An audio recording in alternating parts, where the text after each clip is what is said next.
किसी काल में ऐसे ऐसे भक्त हुए जिन्होंने खूब परीक्षा दी। एक भक्त का चरित्र आज मैं जब बंबई से आ रहा था तो मेरे मन में बार बार आया। पूना के पास में एक गांव है, उस गांव का नाम था पुरंदरपुर। क्या नाम था? पुरंदरपुर में एक ब्राह्मण रहते थे। उच्च वशिष्ठ कुल में ब्राह्मण का जन्म हुआ। थे तो ब्राह्मण, शिखा सूत्र भी रखते थे, तिलक भी लगाते थे, लेकिन ब्राह्मणों जैसा स्वभाव नहीं था, केवल स्वरूप था। एक बात याद रखिएगा, जात पात पूछे नहीं कोऊ, हरि को भजे सो हरि को हो। कितनी बार ऐसे ऐसे भक्त हैं जो जाति में भले ही श्रेष्ठ नहीं है, पर ठाकुर जी ने उनको ब्राह्मणों से भी ज्यादा महत्व दिया है। श्री तुकाराम जी महाराज वे ब्राह्मण नहीं थे, पर श्री तुकाराम जी का अभंग सुनकर के छत्रपति श्री शिवाजी महाराज भी उनके सामने हाथ जोड़ करके बैठ जाते थे। श्री तुकाराम जी महाराज ऐसे भक्त थे कि उनके लिए श्री पंडरीनाथ भगवान मचल जाते थे उनको देखने के लिए।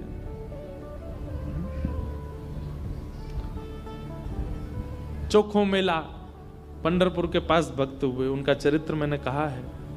कैसे अद्भुत भक्त, श्रेष्ठ जाति के नहीं थे संसार के लिए, पर ठाकुर जी के लिए। ठाकुर जी आप किस वर्ण में जन्मे हो इससे ठाकुर जी को ज्यादा फर्क नहीं पड़ता, पर जहां भी जन्मे हो आपका स्वभाव कैसा है वो ठाकुर जी देखते हैं। आपका व्यवहार कैसा, आपकी विचारधारा कैसी। तो ये उन भक्तों के लिए जिनका स्वभाव अच्छा नहीं है, जिनका व्यवहार अच्छा नहीं है, जिनके विचार अच्छे नहीं है, वो भक्त बहुत ध्यान से सुनिएगा इस कथा को। तो पुणे के पास में एक गांव है पुरंदरपुर, वहां पर एक ब्राह्मण रहते थे। स्वरूप ब्राह्मणों का था पर स्वभाव वैश्यों का। वैश्य मतलब हमारे बनिया भाई लोग, उनके जैसा उनका व्यवहार था। कैसा? व्यापार करते थे, धन देते थे उस पे, क्या बोलते हैं उसको, ब्याज पे, ब्याज पे धन देते थे लोगों को। और अपना गल्ला खोल रखा था, गल्ले पे बैठते थे। ब्राह्मण का नियम है संध्योपासन करना चाहिए, यज्ञ करना चाहिए, अध्ययन करना चाहिए, ग्रंथों का अवलोकन करना चाहिए, पर ये सब कुछ नहीं करते थे। सुबह उठे, केवल तिलक लगाया, स्नान करके चोटी शिखा बांधी और सीधे अपने गल्ले पे पहुंच जाते थे। उनको दिन भर का यही, क्या देना है देते रहो। और इन सबके साथ साथ महाकंजूस, खूब धनवान थे। भगवान की कृपा से उन पर ब्याज का इतना धन आता था कि वो पूरे पुरंदरपुर गांव को अकेले भोजन करा सकते थे। पर इतने कंजूस थे, इतने कंजूस थे, दूध में अगर मक्खी भी गिर जाती तो दूध छान के पी जाते थे। और मक्खी को यूं पकड़ करके उसके भी 2-4 बूंद छींटा जो दूध के होते थे उनको भी लेकर पी जाते थे। दूध का क्या बिगड़े, इतने कंजूस। और कंजूसाई की हद तो तब पार हो गई, उनकी पत्नी का नाम था सरस्वती देवी। क्या नाम था? तो सरस्वती देवी जो थी, उनके पिताजी ने इसीलिए ब्याह किया कि भाई ये विप्रदेव जो हैं बड़े धनवान हैं, बेटी खुश रहेगी हमारी। तो सरस्वती देवी का ब्याह हो गया। उनकी मां ने, पिता ने जितने गहने दिए, ब्याह के अगले दिन ही, सब लोग इधर देखो, बहुत ध्यान से सुनो कथा। ब्याह के अगले दिन ही सुबह सुबह ब्राह्मण देवता उठे, देवी सुनो, सबरे गहने उतारो अपने। बोले क्यों? अरे देखो कितनी अच्छी नक्काशी की है इसमें, कितने अच्छे से तुम्हारे कुंडल बने हैं, कितने अच्छे तुम्हारे गले के हार बने हैं, हाथ के तुम्हारे बढ़िया कंगन कड़ूला, रोज पहनोगी तो घिस जाएंगे, उतार दो सबको। पत्नी ने भारी भारी सामान सब उतार दिए, कानों के कुंडल, नाक की बाली और गले का एक मंगलसूत्र रहने दिया, हाथ के कंगन रहने दिए, पैरों की पाजेब और पायल रहने दी। लेकिन पुरंदर ये अपने ब्राह्मण देवता जो थे, इनको वो भी अच्छे नहीं लगते थे। रोज अपनी पत्नी को, क्यों इनको पहन के घूमती है, उनको दे दो, अंदर तिजोरी में रख दूं मैं। पत्नी कहती है तो सौभाग्य है, ये तो पहनने दिया कीजिए। महाराज कहते कहते 6 महीना हो गए, रोज टोकते। अब तो ये स्थिति में आ गए कि पत्नी के हाथ का भोजन नहीं करते थे। वो रोटी बनाती, बोले मुझे नहीं पाना, और अपनी दुकान पर जाके वो दुकान के बालक से कहते अपने घर से बनवा ला। दोनों भावना थी, एक तो नाराज थे पत्नी से कि गहने क्यों नहीं उतार रही है, दूसरा बढ़िया है घर का आटा बचेगा। इतने कंजूस। पत्नी बोली क्या करे, रात में बोली आप कैसे मानेंगे, बोले ये उतार दो जितने पहन रखे हैं। उसने कान के कुंडल भी उतार दिए, हाथ के कड़ूला भी उतार दिए, पाजेब भी उतार दी, गले का मंगलसूत्र भी उतार दिया। सब बिल्कुल कोरी हो गई बेचारी। केवल नाक की एक नथ रहने दी उसने। बोले एक तो रहने दीजिए, कम से कम इससे पता तो चले कि मैं सौभाग्यवती हूं। भाई सारे गहने उतार देना मां के लिए अशुभ होता है। पतली सी एक नाक में वो नथ भी नहीं थी, छोटी सी एक कील जैसी थी। उसके लिए भी बोले कि रात में तो उतारी दिया करो इसको भी। इतने कंजूस। सब उतार दिया। पत्नी बेचारी साड़ी में और केवल एक नथ लगा करके, मांग में सिंदूर भर के, बिंदी लगा के ऐसे घूमती थी। शादी ब्याहों में जबरदस्ती नहीं जाते थे। एक दिन पहले अपने आप को बुखार में हूं ऐसा बोल देते थे, क्योंकि गहने निकाल के देने पड़ेंगे, पहन के जाएगी। इतने कंजूस। कभी कभी जो व्यक्ति अति में संसारी होता है ना, ठाकुर जी को उस पे भी बड़े मजे आते हैं देखने में। ठाकुर जी कहते हैं, मतलब एक बात हमारी सुनना बहुत ध्यान से, इधर देखना सब लोग। कई लोग ऐसे होते हैं, और आजकल ज्यादातर ऐसे होते हैं कि भक्ति में भी हैं और संसार में भी हैं। अभी उनको पता चला कि कोल्हापुर में कथा चल रही, तो कथा में भी आ रहे हैं, और 4 दिन बाद का उनका रिजर्वेशन भी है कि कब हमको क्लब जाना है, कब पार्टी करनी है, कब उल्टा सीधा खाना है, वो भी उनका फिक्स है। हमारी बात बहुत कान खोल के सुन लीजिएगा, ऐसों का उद्धार कभी नहीं हो सकता जो ना इधर के हैं ना उधर के। हम अपनी कथा में स्पष्ट कहते हैं, एक ठौर पकड़ो, या तो ठाकुर जी को ही पकड़िए, और संसार में अगर जाना बहुत रुचिकर लगता है तो उसी को ही पकड़िए। ये बीच में मत घूमा कीजिए। कथा हुई तो यहां आ गए, और कभी कुछ उल्टे सीधे काम हुए तो वहां भी चले गए। अब पी भी लेते हैं, खा भी लेते हैं, कथा भी तो सुनते हैं। ऐसों का तो कभी उद्धार नहीं हो सकता। इसलिए एक ठौर पकड़ो, या तो वहीं के ही रहो, पूरे खाओ पियो आनंद करो, या फिर कथा के ही रहो। वैष्णव हो जाने का कम से कम इतना तो आप पालन कर सकते हैं कि जहां भगवत चर्चा नहीं है, जहां भगवदीय लोग नहीं है, जहां पर ऐसी व्यवस्था नहीं है, वहां से थोड़ा परहेज करो, वहां नहीं जाना है। आपको क्या पता कौन सी व्यवस्था, कौन सा भाव आपके चित्त को परिवर्तित कर दे। तो इसलिए हमारी प्रार्थना है, ये बीच के मत रहिए, इधर उधर घूमते रहते हैं, एक तरफ जाइए, एक तरफ पकड़िए। संसार अच्छा लगता है तो पूरे पूरे जाओ वहीं पे।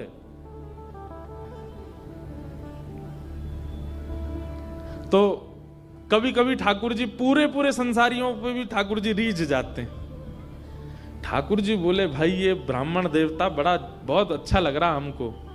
क्यों? बोले इतना कंजूस तो हमने कभी नहीं देखा है, बहुत भयंकर कंजूस है। ठाकुर जी का मन आ गया उस पर। अच्छा, जो पत्नी थी ना सरस्वती देवी, वो बड़ी भक्ता थी। वो तो नाम जप भी करती थी, वो दर्शन करने के लिए भी जाती थी, लेकिन ये नहीं जाते थे उसके साथ। वो अपने माता पिता के मायके जब जाती थी तो मायके वाले लेके जाते थे उसको दर्शन कराने। ये तो कभी नहीं लेके जाते थे, तो कंजूस थे, खर्चा होगा। और मायके भी खुद नहीं लेके जाते, इनके भाइयों से बोल देते तुम्हें ही आके ले जाओ, उसमें भी खर्चा ना हो मेरा। सोचो कितनी ऊंचे लेवल के कंजूस। तभी ठाकुर जी का मन आ गया इस पे, तो इसको देखूं मैं एक बार। और हमारे श्री पंडरीनाथ भगवान, श्री विठ्ठल भगवान एक दीनहीन से ब्राह्मण का रूप धारण किया, फटी सी धोती पहनी, कुचैली मैली सी कुर्ता पहने और पुराना काला सा जनेऊ धारण किया और महाराज ऐसी तिलक सा लगा करके बिल्कुल दीनहीन, झुर्रियां पड़ रही मुखमंडल पर, और ऐसे हाथ जोड़ते हुए इनके दुकान पर पहुंच गए। रूप रंग देख करके ही पहले तो ब्राह्मण देवता समझ गए, बोले अरे ये और आ गया, ये कुछ देना वेना तो है नहीं, मांगेगा। कहो तन पे नहीं लगता, चल दिए कलकत्ता, क्या करने आए हो? ठाकुर जी बोले बहुत गरीब ब्राह्मण हूं मैं, मेरी बेटी का ब्याह होने वाला है, अपनी पुत्री का ब्याह करना है मुझे, और मुझे ब्याह के लिए थोड़ी व्यवस्था चाहिए धन की। आप तो बहुत बड़े धनवान सेठ हैं, कृपा कर दीजिए ना, कुछ दे दीजिए मुझको, मैं अपनी बेटी का ब्याह कर दूंगा और थोड़ा ठीक हो जाएगा। या तो धन दे दीजिए, नहीं तो कुछ सामान दे दीजिए, सामग्री दे दीजिए, मैं उसी से कुछ ना कुछ तो व्यवस्था करूं। तो ये जो ब्राह्मण थे ना, ये जबरदस्ती रफू की हुई धोती और कुर्ता पहन के जाते थे कि कोई मांगने वाला आ जाए तो उसको दिखा दूं, देखो मेरे खुद के कुर्ता फटे, मैं तुमको कहां से दूं। तो ठाकुर जी को दिखाने लगे, ये देखो मेरी धोती यहां से उधरी हुई है, मेरा कुर्ता यहां से फटा हुआ, कैसे तुमको दूं, मैं खुद नहीं अपने नए खरीद पा रहा, तुमको कहां से दूं भाई। ये सब तो केवल बाहर का दिखावा है, मेरे पर कोई पैसा वैसा कुछ नहीं है, दूसरों का धन ले रखा है मैंने। भैया चलते बनो, कहीं और जाओ, किसी और से मांगो, भगवान करे तुम्हारी बेटी का ब्याह बहुत अच्छा हो। बोले मुझे या तो धन दीजिए, नहीं तो मैं यहीं बैठा रहूंगा। ठाकुर जी जिद पे आ जाएं तो उनको कौन हटावे। ठाकुर जी वहीं बैठ गए द्वार पे, बोले मुझे धन दो, ऐसे तो नहीं जाऊंगा, मैं आपके दर पे आया हूं, कुछ तो लेके जाऊंगा, मेरी बेटी का ब्याह है। अंत में हार करके ब्राह्मण बोला, देखो मैं ऐसे नहीं देता हूं, कुछ लाओ, मेरे पास गिरवी रखो, पैसा ले जाओ, और जब पैसा हो जाए तो पैसा देके अपना सामान ले जाना, तुम पे है कुछ देने के लिए। ठाकुर जी बोले मुझ पे तो कुछ भी नहीं है, मुझसे कुछ काम करा लीजिए दुकान में, मैं ये कर दूंगा, आपकी साफ सफाई कर दूंगा, इतना कर सकता हूं, उसके बदले कुछ दे। बोले उसकी जरूरत नहीं है, सब है नौकर चाकर मेरे पास, मैं तुम्हें बस इतना कह सकता हूं, कोई मूल्यवान सामग्री दो, पैसा ले जाओ, और जब पैसा हो जाए तो पैसा वापस दे के सामग्री ले जाना। मतलब इतना भी दान नहीं कर सकता मैं।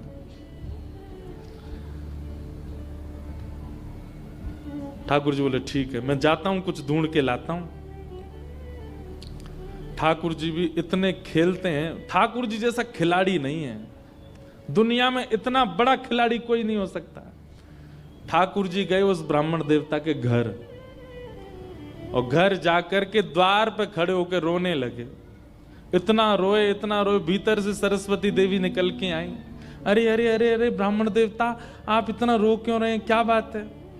छोटी सी मेरी लाली बड़ी हो गई है, उसका ब्याह के लिए मैं बहुत दिन से वर ढूंढ रहा था, बड़ी मुश्किल से एक लड़का मिला है, अपनी बेटी का ब्याह करना है। बहुत जगह ठोकरें खा के मांगा मैंने, मुझे किसी ने सहायता नहीं दी, अंत में तुम्हारे द्वार आया हूं, यहां भी नहीं मिला, बेटी को क्या मुंह दिखाऊंगा, यहीं प्राण त्याग दूंगा, जहर मेरी जेब में ही रखा है। सरस्वती देवी तो बेचारी बड़ी भावुक, भक्त का इस स्वभाव है कि वो दूसरे की पीड़ा देख ही नहीं पाएगा, तब समझो वो भक्त है।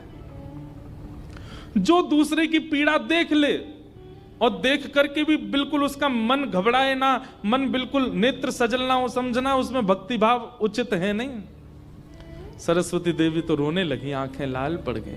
बोले भगवान, मेरा मन अगर मुझ में सामर्थ होती मैं पूरा घर आपको दे देती, पर मैं क्या करूं? मेरे पतिदेव इतना प्रतिबंध लगा के रखते हैं कि मैं स्वयं ऐसे रहती हूं, मैं आपको क्या दूं? ठाकुर जी तो इतने पछाड़ खा के गिर पड़े, अरे हाय राम, अब तो मैं जहर खाना ही पड़ेगा, निकालू कहां है? सरस्वती देवी रुकी रुकी रुकी, ऐसा मत कीजिए भगवान, चरण पकड़ूं आपके, मेरे पास एक ही वस्तु है। और तुरंत अपनी नाक की जो कील थी वो निकाली और निकाल करके बोले ये ले जाइए, इससे थोड़ा बहुत धन आपको मिल जाएगा, स्वर्ण की है, आप अपनी बेटी का ब्याह तो नहीं कर पाएंगे पर कुछ व्यवस्था तो हो जाएगी आपकी। ठाकुर जी ने तुरंत, जहर भी पता नहीं कहीं गिर गया था, बढ़िया तुमने दे दिया, अब मैं कुछ कर लूंगा व्यवस्था। ठाकुर जी वो कील उसकी नाक की ले ली और सीधे गए उस ब्राह्मण की दुकान पर। देखो कितने उद्यमी हैं ठाकुर जी। और उसके दुकान पर जाके सीधा ले ले, और इसके बदले अब ला पैसा दे मुझको, तू कह रहा था ना कुछ सामान दो उसके बदले पैसा मिलेगा, ये ले सोने की कील नाक की धर ले अपने पास, ला पैसा दे। ब्राह्मण देवता ने जैसी कील देखी, ये आपको कहां से मिली? बोले उससे तुझको क्या, तू तो पैसा दे। मुझे कहां से मिली इससे तेरे को मतलब नहीं होना, तू पैसा दे मेरे को, मेरी बेटी का ब्याह है और अब मैं तेरे से भीख नहीं मांग रहा हूं, चीज रख के गिरवी तब ले रहा हूं, ला दे। बेचारा फंस गया, वो क्या करे, वो 3-4 बार सोचे, बोले मिली कहां से? बोले तू मत सोच, मुझे पैसा दे। कील उसने तिजोरी में अंदर रखी, ताला लगाया और उसका जो धन होता था वो धन ठाकुर जी को दिया। ठाकुर जी ने जेब में धरी, निकल गए वहां से। ब्राह्मण ने अपनी भुजा ऊपर करी, बोले इसको बताता हूं, ये बहुत दानवीर बनती है अपने मन में, मैंने इसको बोला था एक कील पहने, वो तो बहुत अच्छी कृपा मुझ पर ठाकुर जी की, जो मैंने इसके सारे गहने उतरवा दिए, नहीं तो सब दान कर देती, एक कील छोड़ी वो भी दान कर दी किसी को।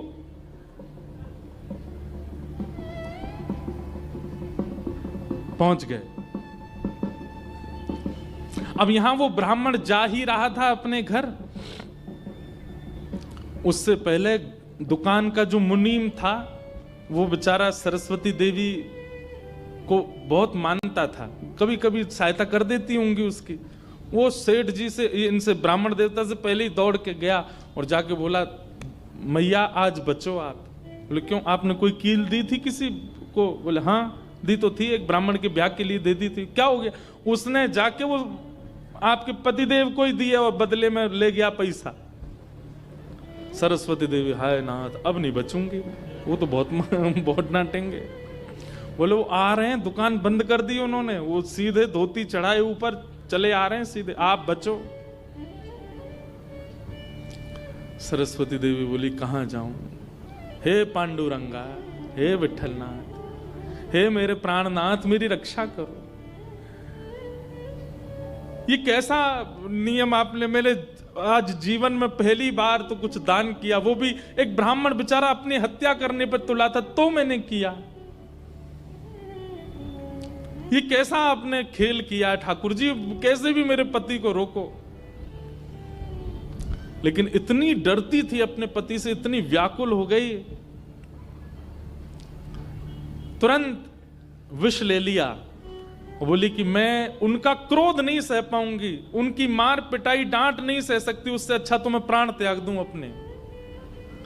और श्री पांडुरंग भगवान विठल की सामने सुंदर चित्रपट था, उसी के सामने नेत्र सजल हैं, हाथ में विष का प्याला लेकर के, और बस देखती जा रही है। बोले नाथ मैंने किसी और उद्देश्य से नहीं किया, केवल एक ब्राह्मण की पुत्री का ब्याह हो जाए इसलिए किया, मेरे पति मुझे छोड़ेंगे नहीं, इससे अच्छा मैं प्राण ही त्याग रही हूं। मुझे पता है शास्त्रों में प्राण आत्महत्या करना जघन्य अपराध है, पर मेरे पास और कोई उपचार नहीं है। और जैसे ही अपने मुख से लगा करके विषपान करने लगी, इतने में ही ऊपर से वो नाक की कील आकर के उसके पात्र में ही गिरी, और जैसी खन्न से आवाज हुई, नेत्र खोल करके देखा, भीतर अपने हाथ को डाल करके जैसे ही निकाला तो वही नाक की कील उसके हाथ में आ गई। और नाक की कील हाथ में आते ही इतने में ही वो ब्राह्मण का प्रवेश हुआ।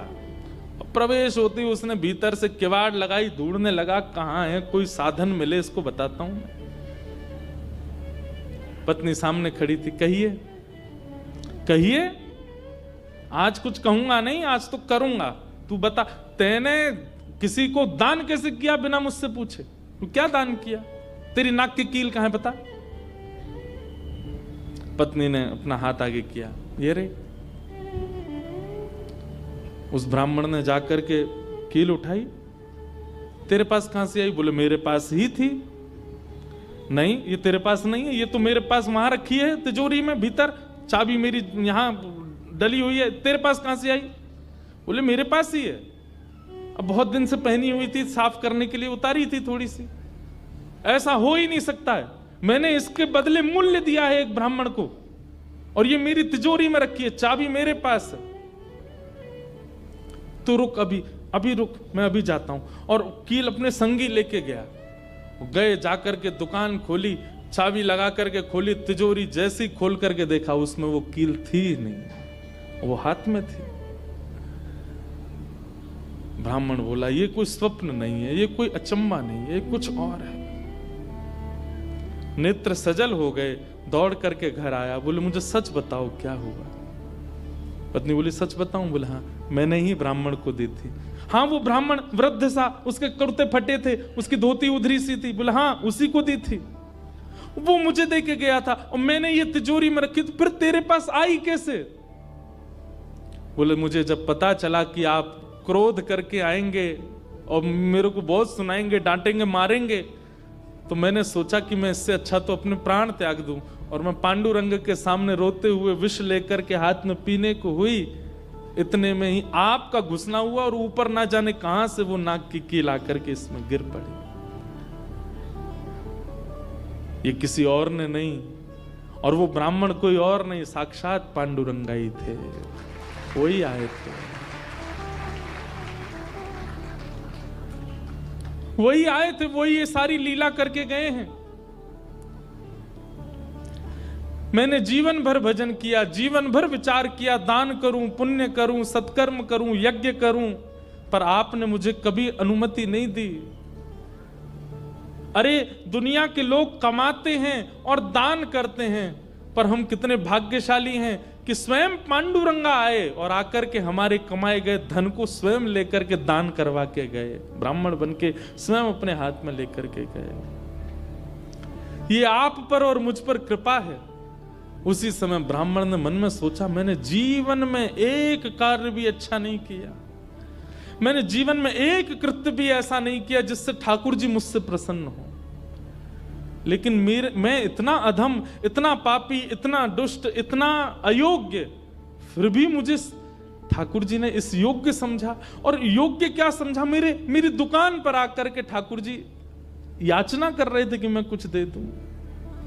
मैं कितना बड़ा दुर्भाग्यशाली कि ठाकुर जी मेरे द्वार पर आए और मैंने कुछ नहीं दिया उनको, उनसे हट किया, उनसे कहा कि कुछ लेके आओ तभी तुमको दूंगा। मेरी वजह से ठाकुर जी को श्रम सहना पड़ा। कितने कृपालु हैं बंधुओं ठाकुर जी, आपके अवगुण नहीं देखते। मैं एक बात कथा में कहा करता हूं कि मानव में और परमात्मा में अंतर क्या है? मानव वो जो सब अत्यंत गुणवान में भी अवगुण देखता है, और ठाकुर जी कौन? जो अत्यंत अवगुणी में भी एक गुण देख लेते हैं, इसमें ये गुण है। हम आप कैसे हैं? हमारे सामने 100 प्रशंसा कर दी जाए एक व्यक्ति की, और वो व्यक्ति हमारे सामने आ जाए तो हम उससे 5 मिनट मिलने के बाद जब वापस जाएंगे तो वो कहेगा बताओ कैसा था? अच्छा था ना लड़का, मैंने उसके बारे में तुमको बताया था, अच्छा ठीक था, लेकिन उसमें भी ये कमी थी। हम कमी बहुत जल्दी ढूंढ लेते हैं, और ठाकुर जी अत्यंत अयोग्य, अत्यंत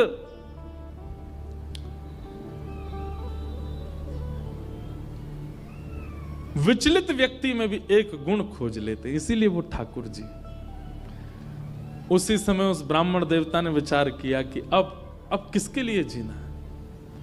अपनी दुकान बंद कर दी, दुकान को बेच दिया, घर को बेच दिया, और पत्नी के साथ आ गए श्री पंढरपुर। और पंढरपुर में विठल भगवान के आगे आकर के बहुत रोए, याचना करने लगे, नाथ मेरे दुकान पर आप खड़े हो गए आकर के, और मैंने आपको इस प्रकार से दुत्कार दिया, इस प्रकार से आपको कर दिया। बहुत रोए।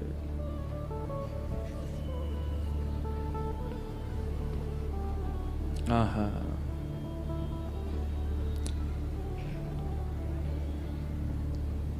ठाकुर है तू मैं तेरा पुजारी,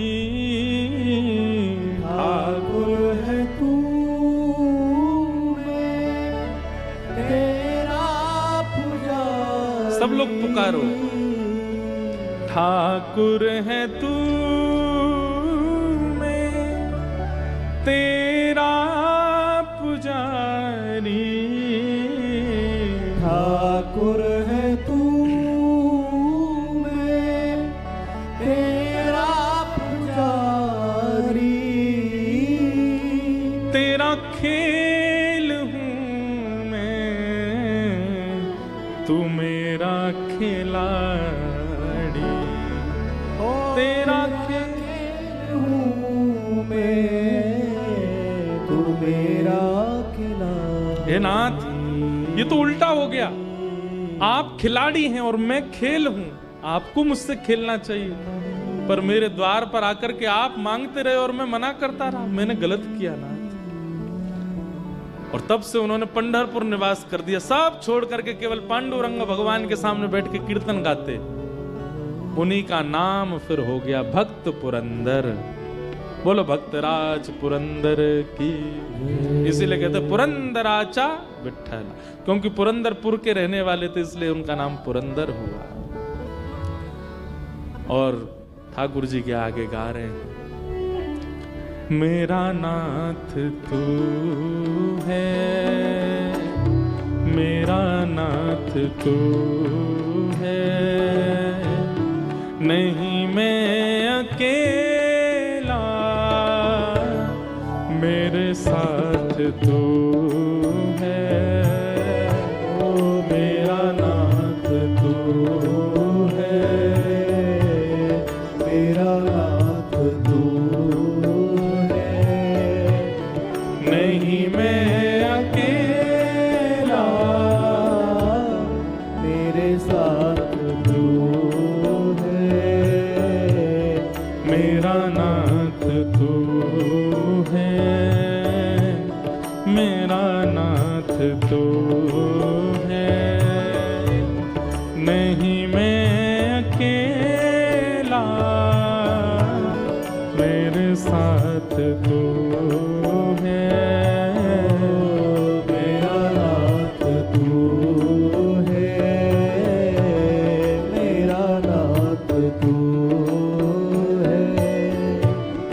नहीं मैं अकेला, मेरे साथ तू है, मेरा नाथ तू। श्री राधा रमण लाल की जय।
नामदेव जी महाराज कहते हैं एक अभंग में कि अगर कीर्तन हो रहा हो ठाकुर जी की कथा में और अगर कोई व्यक्ति ताली ना बजावे और गाए ना, तो इसका दंड क्या मिलता है? बोले अगले जन्म में ना तो उसको जीभ मिलती है ना हाथ मिलते हैं। इसलिए ये कीर्तन में अगले 4 दिन हम टोकेंगे नहीं आपको, अगले 4 दिन हम बोलेंगे नहीं, हमारे बिना बोले करिएगा।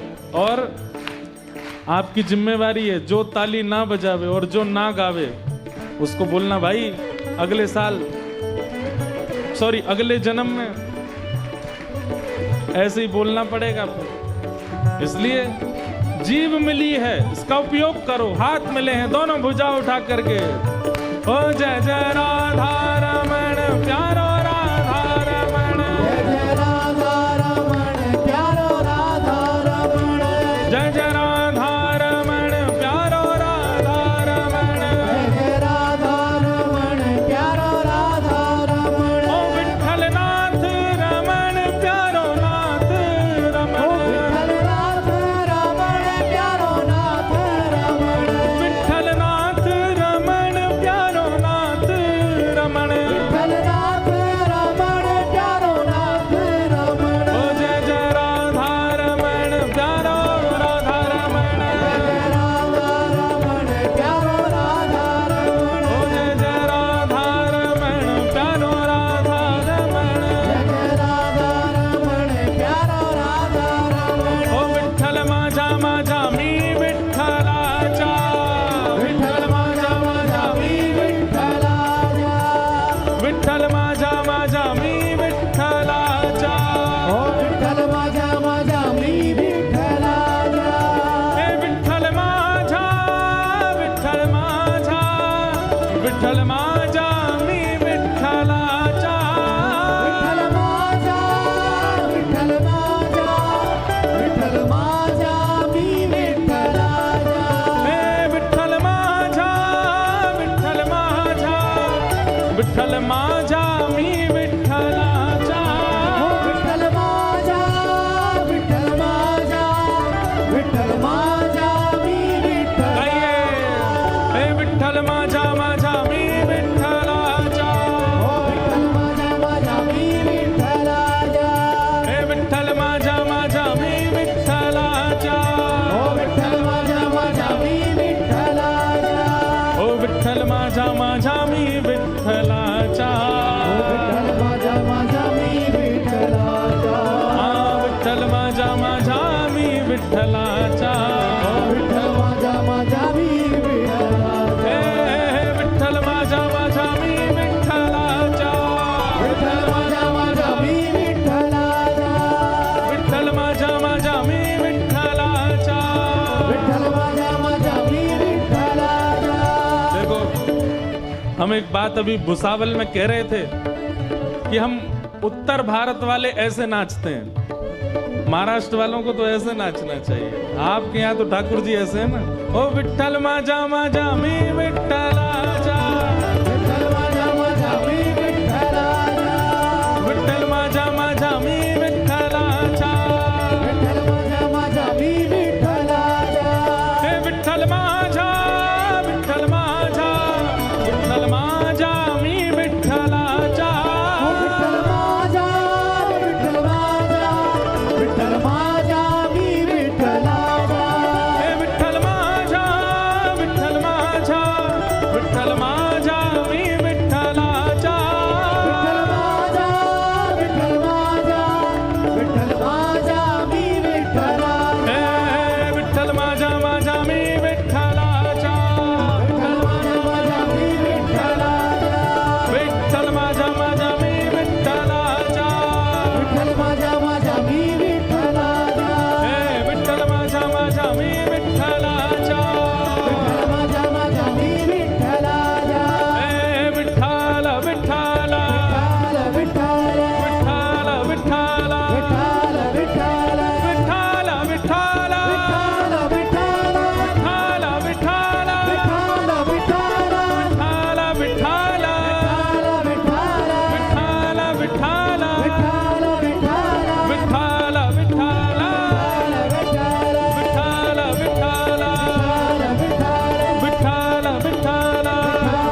बोलो पंडरीनाथ भगवान की।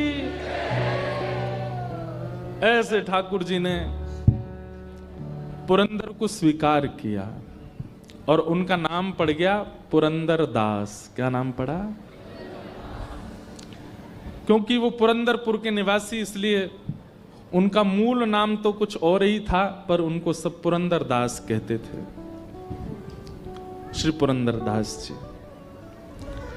आप नित्य भगवान के सामने जाते और श्री पंडरीनाथ भगवान से जाके कहते मुझे दंड दीजिए।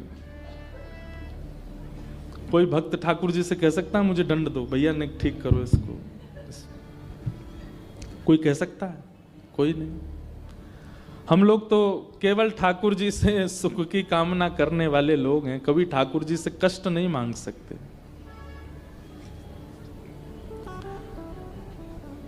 रोज ठाकुर जी से जाके कहते कि नाथ मुझे कुछ पीड़ा दीजिए, मुझे कोई कष्ट दीजिए।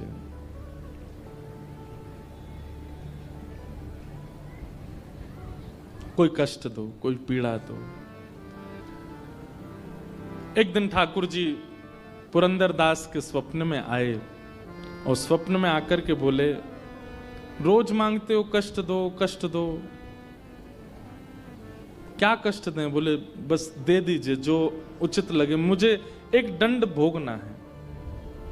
मैंने आपको पीड़ा दी थी, आप मेरे द्वार पर आए और मैंने आपको पीड़ा दी, नाथ मुझे दंड दीजिए।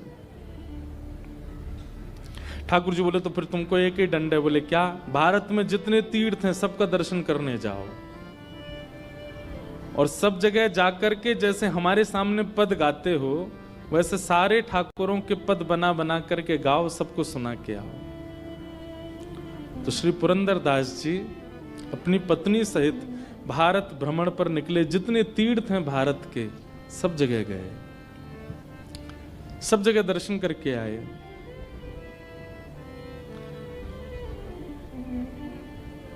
पास के कर्नाटक में एक विजयनगर नाम का एक स्थान है, वहां के राजा पुरंदर दास जी के परम भक्त हो गए। लेकिन वो राजा केवल श्री वेंकटेश तिरुपति बालाजी भगवान को ही भगवान मानते थे। वो कहते थे परमात्मा पृथ्वी पर केवल वेंकटेश भगवान है। तो पुरंदर दास जी को लेकर के वेंकटेश भगवान के दर्शन करने को गए। आपने वहां जाकर के भी ठाकुर जी का संकीर्तन गाया। और सबसे बड़ी बात थी श्री पुरंदर दास जी की जिस जिस प्रांत में गए वहां की भाषा में कीर्तन गाते थे।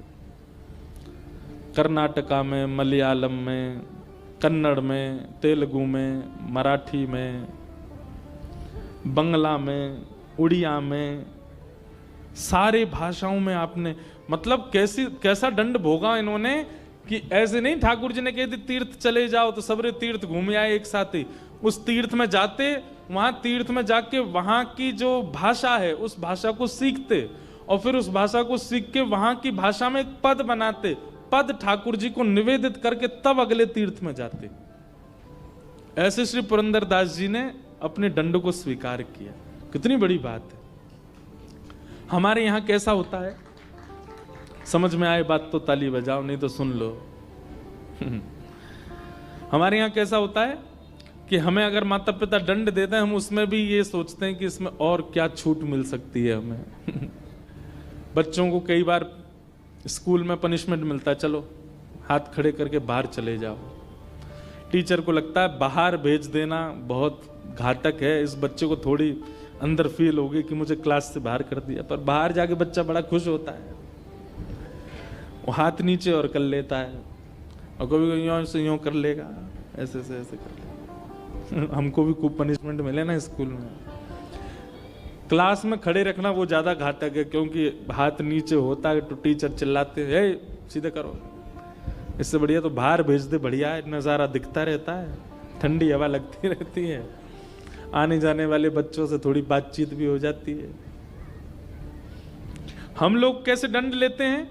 जो दंड हमको मिला है उसमें भी हम कटौती करते हैं, उसमें भी हम थोड़ी बहुत रिलीफ कैसे मिले ये देखते हैं। पर भक्त ठाकुर जी के द्वारा प्रदत्त दंड को भी उत्सव मना देता है।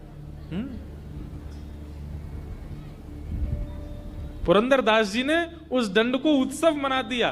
ठाकुर जी ने कहा हर तीर्थ का दर्शन करके आओ, भारत में जितने तीर्थ हैं सब जगह जाओ। उस तीर्थ में जाते और इतने दिन रहते कि वहां की भाषा आ जाए, और फिर उस भाषा में एक पद बनाते, ठाकुर जी को निवेदित करते, निवेदित करने के बाद फिर प्रणाम करके अगले तीर्थ में जाते। एक अच्छा खासा समय तीर्थ में व्यतीत करते। ऐसे श्री पुरंदर जी। तो तिरुपति बालाजी विजयनगर के राजा इनको ले गए, बोले यही परमात्मा है। तो एक बार इन्होंने कहा देखो ये परमात्मा है, और शास्त्रों में भी पता वर्णन है तिरुपति बालाजी साक्षात परमात्मा है। यदि साक्षात भगवान श्री वैकुंठ यदि कहीं है तो तिरुपति है। लेकिन श्री पुरंदर जी बोले कि हमारे पंढरपुर में श्री पंढरीनाथ भगवान, एक बार उनका दर्शन करो। तो विजयनगर के राजा फिर पंढरपुर आए, और जैसे ही पंढरीनाथ भगवान की छवि को देखा, कमर पर हाथ, सुंदर ते ध्यान उभे विटेवरी, सुंदर ते ध्यान उभे विटेवरी, सुंदर ते ध्यान उभे विटेवरी, सुंदर ते ध्यान कर कटावरी, ठे बुनिया, सुंदर ते ध्यान उभे विटेवरी, सुंदर ते तुलसी हार गला कासे पीतांबर, तुलसी हार। गाइए, ये तो आपकी भाषा में है।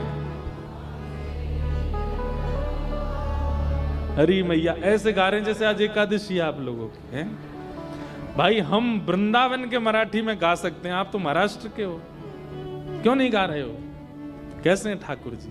तुलसी हार गला कासे पीतांबर, तुलसी हार। बहुत बढ़िया भाई लोग पास हो गए हमारे। एक बार भाइयों के लिए ताली बजाओ। माताओं की आवाज नहीं निकल रही है। अभी नवरात्रि खत्म हो गया, एकादशी भी चली गई। आज कौन सी? आज त्रयोदशी है? अब तो द्वादशी है। आवड़े निरंतर आवड़े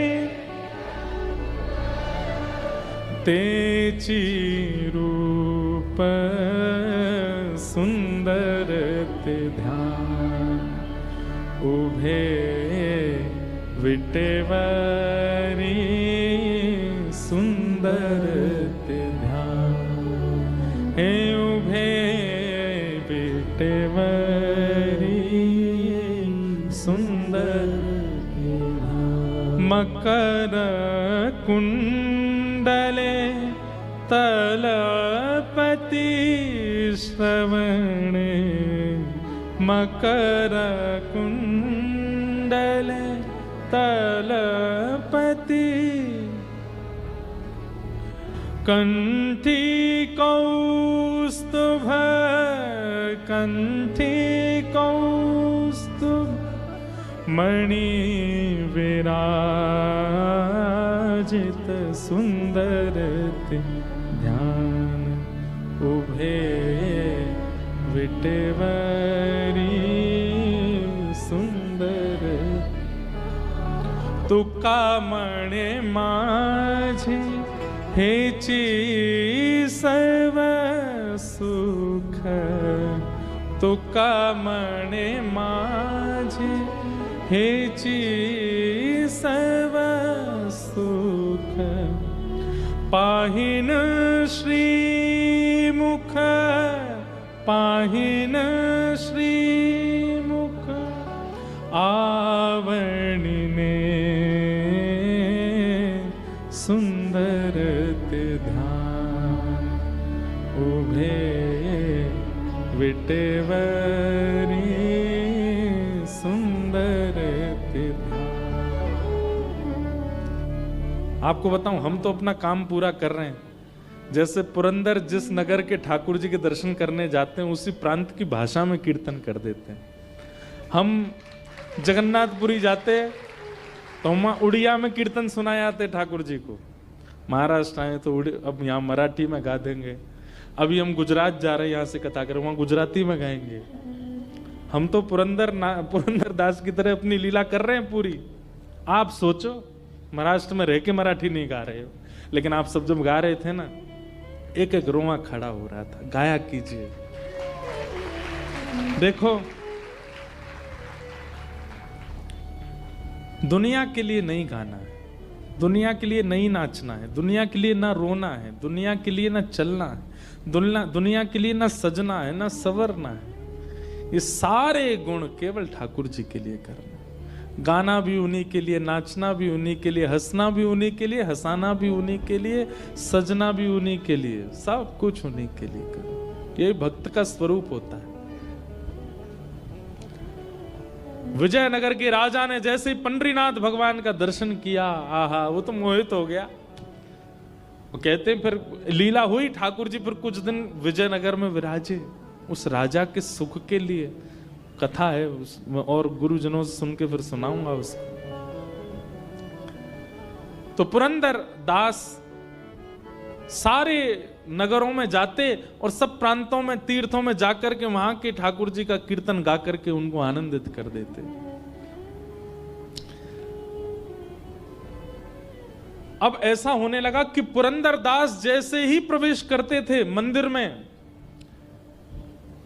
मंदिर में सुगंधी तो रहती ही है, लेकिन पुरंदर दास के आते ही अद्भुत सुगंधी वातावरण इतना सुगंधित हो जाता और श्री ठाकुर जी ऐसे चमकने लग जाते जैसे कोई मणि चमक रही हो। अब तो ये होने लगा कि लोग बाग समझ जाते थे, जैसे ही सुगंधी आती ठाकुर जी चमकते तो सब पीछे देखते, जरूर पुरंदर दास आया होगा।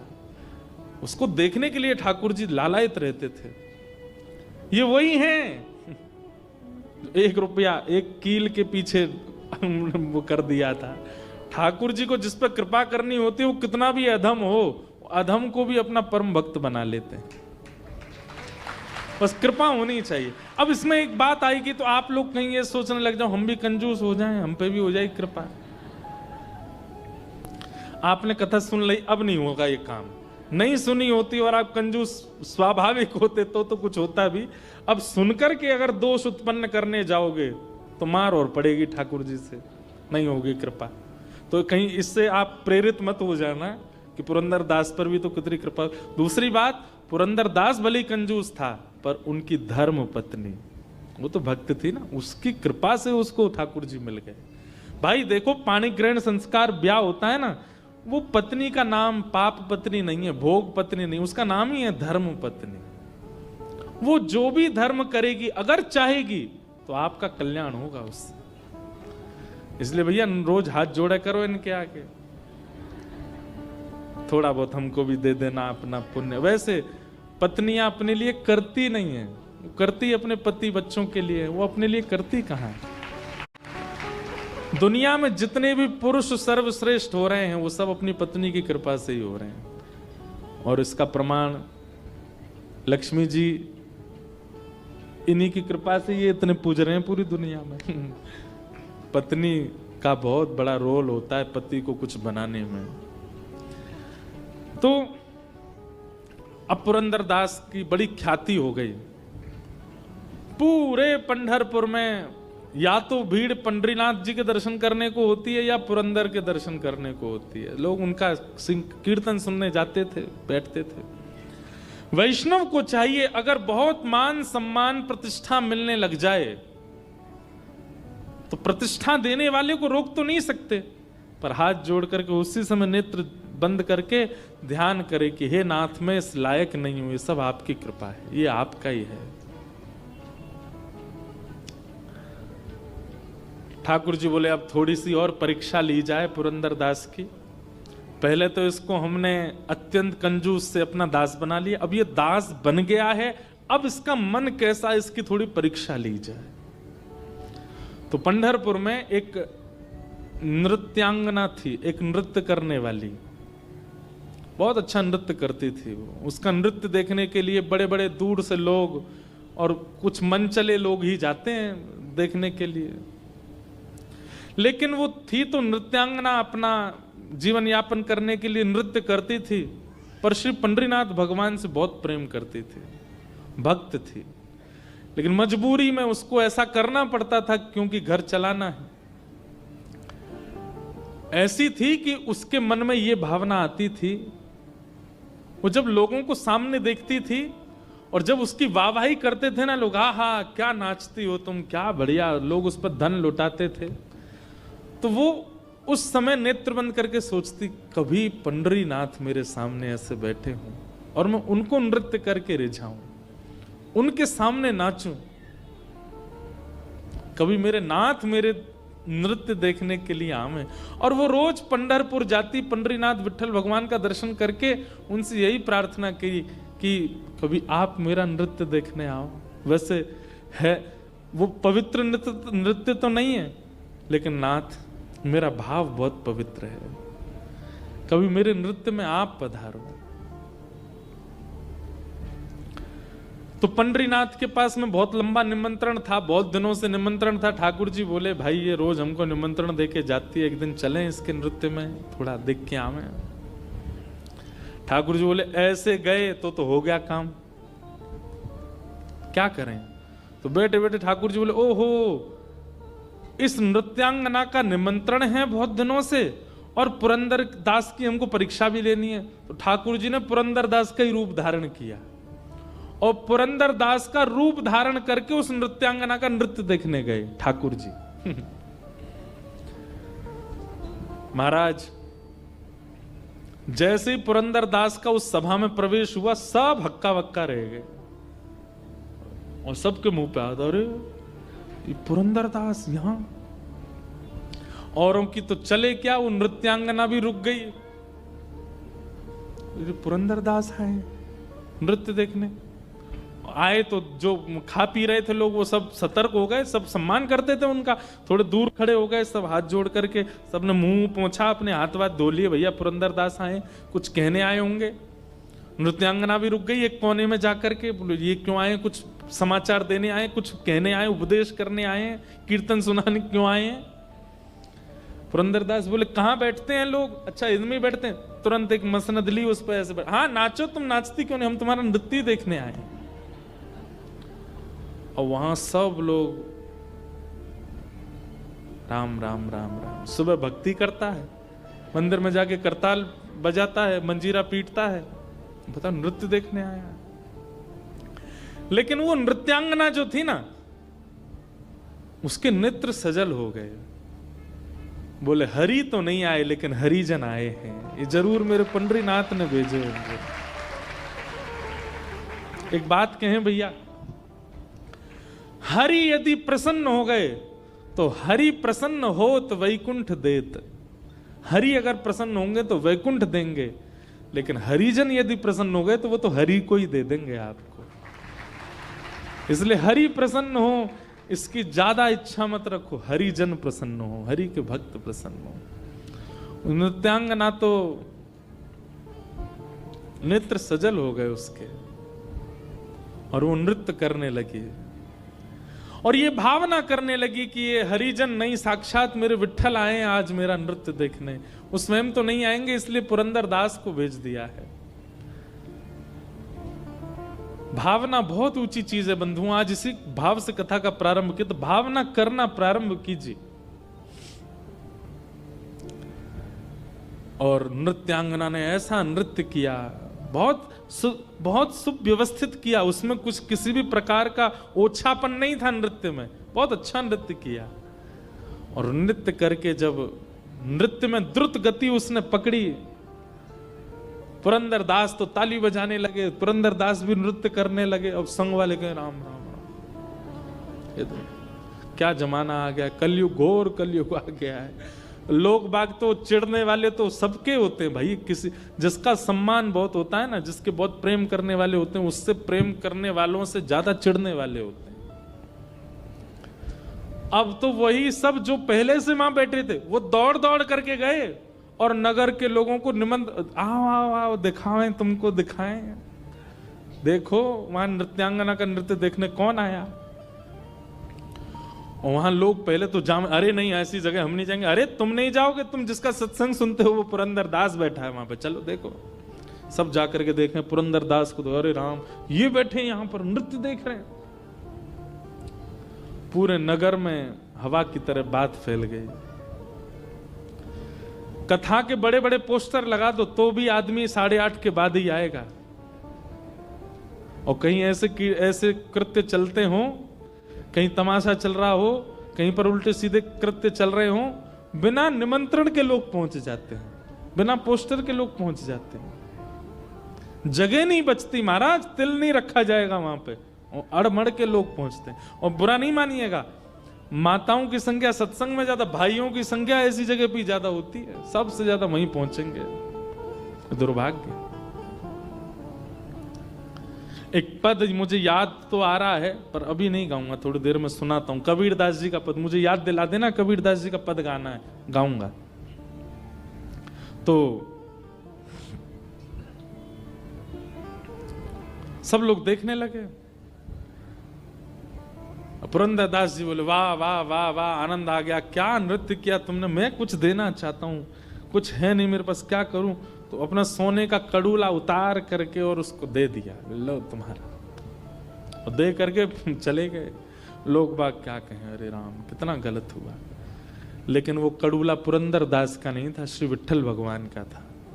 और दे करके ठाकुर जी तो मंदिर में जाके व्यवस्थित हो गए, परीक्षा भी हो गई और निमंत्रण भी स्वीकार हो गया, दोनों काम कर आए। ठाकुर जी के चक्कर में पड़ मत जाना, किसी दिन बहुत खेलते हैं और इन जैसा खेल कोई नहीं खेलेगा।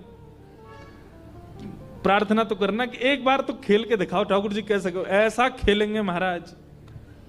विराट कोहली वगैरह एक तरफ, ठाकुर जी की बैटिंग के आगे सब पीछे हैं, ऐसा खेलते हैं।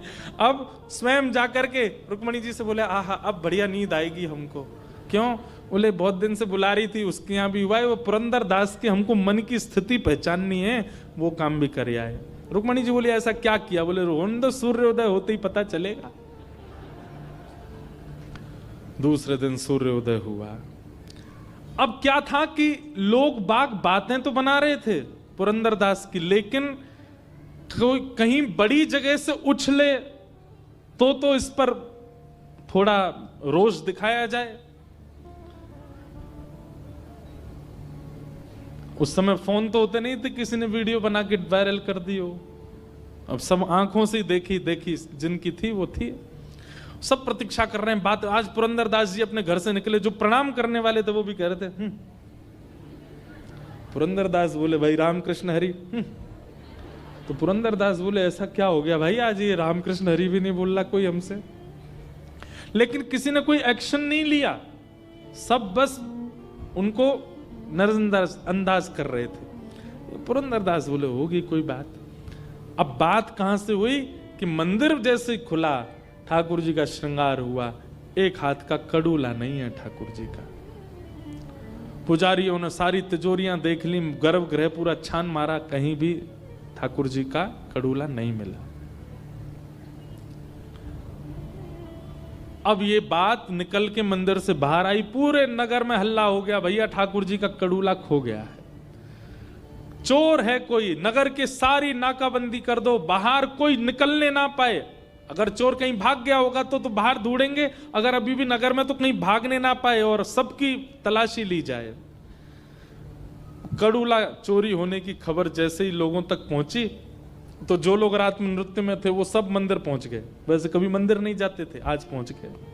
नहा धोकर के तिलक लगा के बाल वाल काट के बोले ठाकुर जी का कड़ूला खोया। बोला हाँ। उसमें 2 शेर बने थे। बोले हाँ।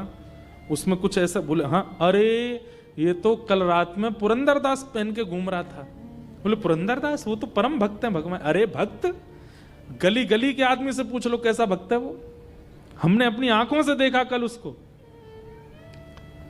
पुजारियों के मन में विश्वास तो नहीं आ रहा था कि ऐसा कुछ होगा, पर जब हर एक व्यक्ति से पूछा गया तो सब ने कहा, बोले कि हमने अपनी आंखों से देखा। कल रात में वो वहां थे और वहीं उन्होंने प्रसन्न होकर के नृत्यांगना को वो कड़ूला उतार के दिया। हो सकता है कि वो कड़ूला पंडरीनाथ जी का ही हो, और नहीं तो आप वो नृत्यांगना के घर की तलाशी ले लो। सब लोगों ने जाकर के जब नृत्यांगना से उसको पकड़ा और उसको पूरे घर की तलाशी ली, कड़ूला मिल गया। और उससे पूछा, किसने दिया तुमको? सच बताओ नहीं तो तुम्हारे प्राण हरण कर लेंगे। किसने दिया? सबने देखा तो था, पर तुम प्रमाणित करो किसने दिया। उसने कहा, कल परम भागवत श्री पुरंदरदास जी आए थे मेरा नृत्य देखने, वो मेरे लिए तो साक्षात विट्ठल ही आए थे, उन्होंने मुझे दिया। पूरा पंढरपुर इकट्ठा हो गया, सब पहुंच गए पुरंदरदास के घर के बाहर। और आज तक जिसकी खूब जय जय होती थी, आज द्वार पर जाकर के मानो जैसे द्वार तोड़ देंगे लोग।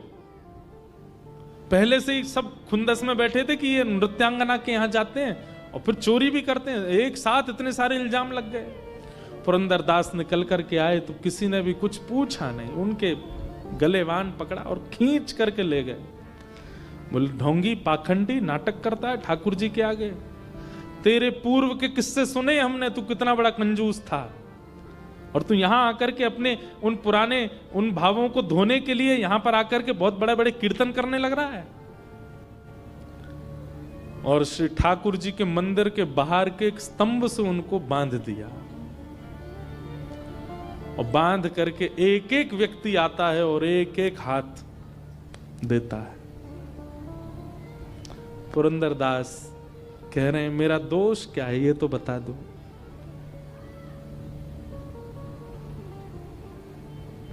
लोग कहते हैं, तू दोष पूछता है, तुझे नहीं पता तूने क्या किया, और मारो इसको। वही मनचले व्यक्ति जो रात को वहां नृत्यांगना के यहां जाते थे, वे सब आज लाइन में खड़े हैं पुरंदरदास के मारने के लिए।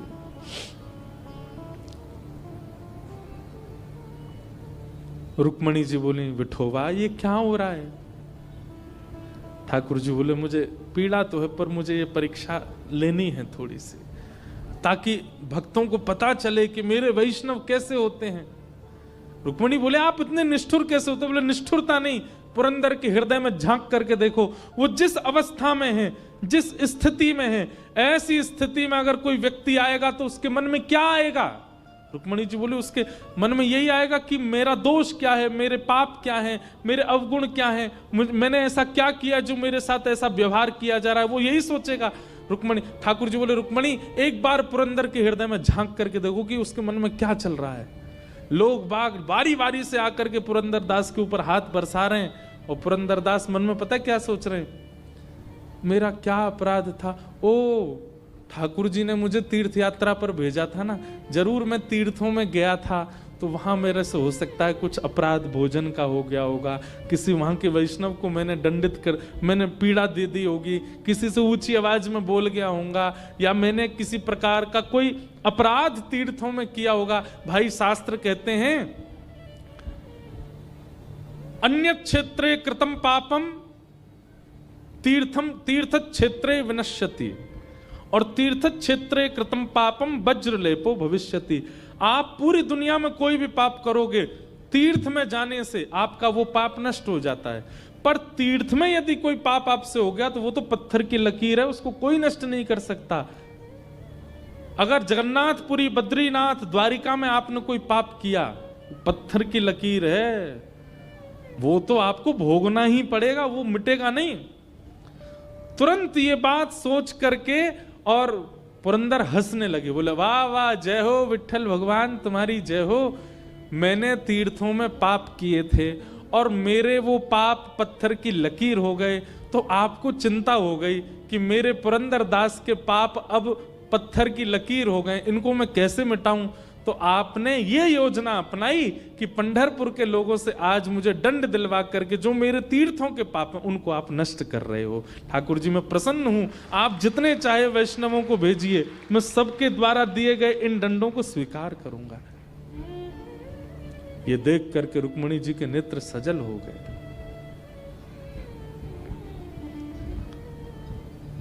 सुनने में बहुत आसान लग रहा है बंधुओं, हमारी कोई गलती नहीं होती और हमारी मां यदि बोल देती है ये तू नहीं किया होगा, हम बरस जाते हैं उनके ऊपर। पत्नी की कोई गलती ना हो और पति कुछ कह दे तो पत्नी 4 दिन तक बात नहीं करती पति से।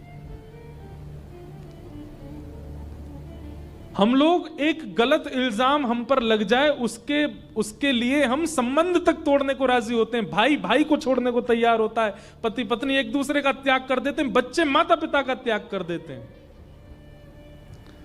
लेकिन यहां पुरंदर दास को अपना दोष नहीं पता और ऐसी स्थिति में भी उन पर बरसाए जा रहे हैं सबके हाथ और वो खुद ही सोच रहे हैं मेरा दोष क्या होगा और खुद ही सोच रहे हैं कि ये मेरे साथ, मैं तो निवृत्त किया जा रहा हूं, मैंने जरूर दंड पाप किया होगा। विठ्ठल भगवान को चिंता होगी इसका पाप कैसे दूर हो, इसलिए इन सब से पिटवा के मेरा पाप दूर कर रहे हैं। वो तो अच्छा है, मैं पिट लेता हूं। ये श्री पुरंदर दास। जब रुक्मिणी जी ने देख लिया, पंडरीनाथ भगवान के आगे हाथ जोड़े, मैंने देख लिया नाथ, मैं आपसे प्रश्न करती रहती हूं कि ऐसा क्या है इन भक्तों में, इनका नाम गुणगान गाते हो आप, रात भर करताल बजा करके घुंघरू पहन करके नृत्य करते हो, ऐसा क्या करते हैं भक्त? केवल भोग ही तो लगाते हैं, तिलक ही तो अर्पित करते हैं, आपको आके प्रणाम ही तो कर देते हैं, माला ही तो पहना देते हैं, और क्या करते हैं? आज आपने मुझे दिखा दिया कि भक्त कैसे होते हैं नाथ, अब रोकिए, मैं मुझसे देखा नहीं जा रहा है। और तभी मंदिर के गर्भगृह के भीतर से श्री पांडुरंग भगवान बोल पड़े, अरे पंढरपुर वासियों सावधान हो जाओ, तुम जिस पुरंदर को स्पर्श कर रहे हो, जिस पर तुम हाथ बरसा रहे हो, ये उसका अपराध नहीं है। रात्रि में उस नृत्यांगना का निमंत्रण स्वीकार करने मैं ही गया था, पर मैं अपने रूप में नहीं जा सकता था, इसलिए मैं पुरंदर दास का रूप धारण करके गया था, मैंने ही उसको अपना कड़ूला दिया था, उसको कुछ मत कहो। ये सुन करके सब लोग रोने लगे, सब दंडवत हो गए, पुरंदर दास जी को हृदय से लगाने लगे। जहां जहां उनको चोट आई थी सब पुजारी जन बैठ करके उनको मल्लम पट्टी करने लगे और सब श्री पंडरीनाथ भगवान के आगे नतमस्तक हो गए। जय हो विठ्ठल भगवान, आपकी जय हो। ऐसे हमारे ठाकुर जी तो जो करें सो करें, पर भक्त की स्थिति देखो। हम अपने आप को भक्त कहते हैं, मत कहा कीजिए भक्त, हम सहन करना जानते नहीं, हम लोग इस स्थिति में रह नहीं सकते, हम भक्त कहते हैं अपने आप को। ऐसे श्री पंडरीनाथ भगवान को हम बारंबार प्रणाम करते हैं। बोलो पुरंदर दास की, पुंडलीक वरदा श्री हरि विठ्ठल ज्ञान देव तुकाराम, श्री पंडरीनाथ भगवान की जय। जय श्री राधे, जय जय श्री राधे, जय जय श्री राधे। ऐसे ठाकुर जी को हम बारंबार प्रणाम करते हैं और भी ठाकुर जी के मंगल चरित्र सब हम सुनेंगे।